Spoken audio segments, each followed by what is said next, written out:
এই পৃথিবী থেকে সূর্য 13 লক্ষ গুণ বড়। 13 লক্ষ পৃথিবী আপনি সেই সূর্যের ভিতরে ঢুকিয়ে দিতে পারবেন, এমন একটা সূর্য আল্লাহ পাক আমাদের জন্য তৈরি করেছেন। সুবহানাল্লাহ। সে আল্লাহ পাক আমাদের জন্য কত নিয়ামত দিয়েছেন। প্রশ্ন হতে পারে, সূর্য কি তাহলে সৃষ্টির সবচেয়ে বড় না?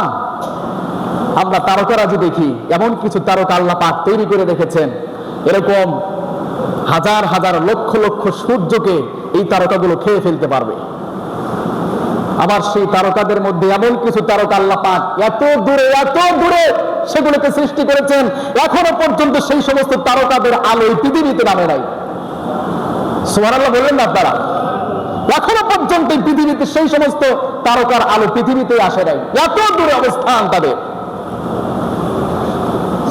আবার সেই গ্যালাক্সির ভিতরে আল্লাহ পাক তৈরি করে রেখেছেন ব্ল্যাক হোল। ছাত্র ভাইয়ের আপনারা তো শুনতেছেন, ব্ল্যাক হোল নামে একটি জিনিস সেখানে বিজ্ঞানীরা আবিষ্কার করেছে। দেখেন, এটা এমন একটা দানব। ওই কিছুক্ষণ আগে বললাম যে এমন তারকা রয়েছে যে তারকা হাজার হাজার লক্ষ লক্ষ সূর্যকে খেয়ে ফেলতে পারবে।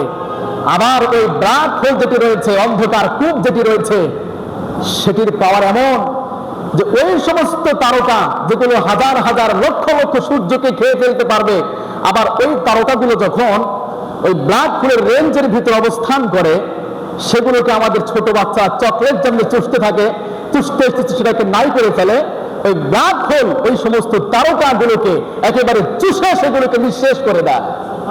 সুবহানাল্লাহ।